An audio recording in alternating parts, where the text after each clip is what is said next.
Fenix or Epix, which of these top-end watches from Garmin is the best? Today we're going to find out. The Fenix and Epix are identical in pretty much every way except for the screen technology that they both use. And that difference in screen technology cascades down to affect a lot of different features between these two watches. While screen technology may seem like a pretty minor difference, I find that how it affects those different features with the watches drastically impacts how the watches perform when out in the field backpacking, hiking, doing outdoor activities, and it's the reason why one of these watches is on my wrist all the time, while the other one sits on my desk at home. Before we get into comparing the differences in screen technologies, we're looking at the Epix with a titanium bezel and sapphire glass, and the Fenix 7 Solar with titanium bezel and sapphire glass as well. The Epix only comes in two different models, the one we're looking at today, and then one that has a stainless steel bezel and doesn't have a sapphire glass. The Epix comes in three different sizes. You have the 7S, the 7 which we have today, and then the 7X, which is the bigger model, and you can get it with sapphire glass or without sapphire glass. The Garmin Fenix uses a trans-reflective screen with solar panels built into it,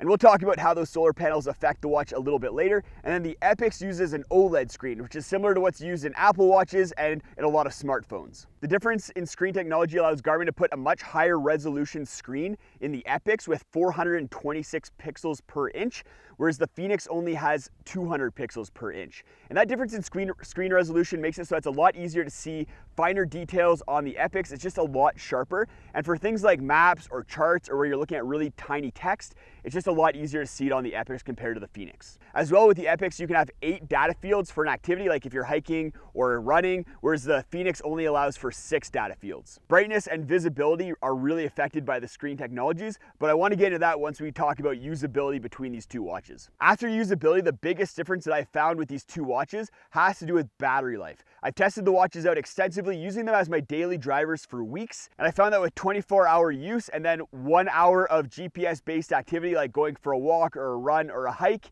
I get about 3 days of battery life with the Epix. That's with the screen turned to always on mode. With the Epix, you can have it so that the screen turns off, except for when you turn it to your wrist and gesture mode or tap a button or the screen. I like to have the Epix in always on mode because I like to have quick glances at the watch to see what time it is throughout the day, and I find that the gesture needs a little bit more of an exaggerated motion in order to trigger it, which doesn't always happen when I'm just doing quick glances. With the Fenix, I get about 4 times as amount of battery life out of it compared to the Epix. I get about 2 weeks or 14 days with it, and that's with the same amount of activity as when I was testing out the Epix. If you're using the watches for longer activities like going out for a hike, battery life is also going to be significantly different between the two. I went for a 5-hour hike where I had the exact same settings for both watches, and the Fenix dropped down to 90% battery life, where the Epix dropped down to 76% battery life. Well, a big reason for the differences in battery life has to do with the screen technologies. Another one is that the Fenix has solar technology built into it. What that means is that there's solar panels over the entire screen of the watch.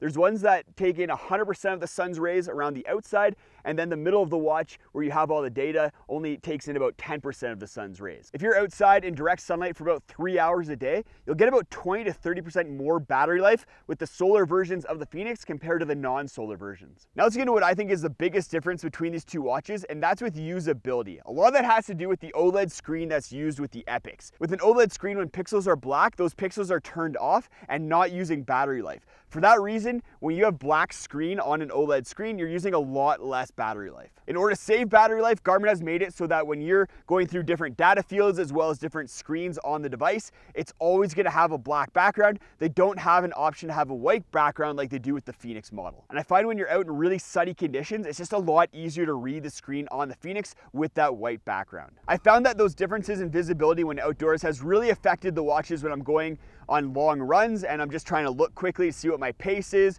or what my time is, or when I'm going on long distance hikes. Both these watches have on-device mapping and navigation, but the battery life just drains so much faster on the Epix when you're trying to constantly look at your watch in order to navigate off trail compared to the Fenix, which you can be glancing at your wrist all the time and it's not going to be draining the battery life as fast. So which of these two watches is on my wrist more often? Due to the better visibility outdoors and the longer battery life, it's going to have to be the Fenix. The brighter screen when triggered and the higher resolution on the Epix just isn't enough of a benefit for me. That higher resolution screen is really nice, and I hope they bring the more detailed mapping and extra data fields to the Fenix in future generations. If you're looking for an SOS and satellite communication device for your outdoor adventures, go take a look at this video right out here where I compare the two most popular options out there, the Garmin InReach and the Zoleo. I look at both devices in a ton of detail, even looking at different pricing options, so you guys can figure out which one is best for you.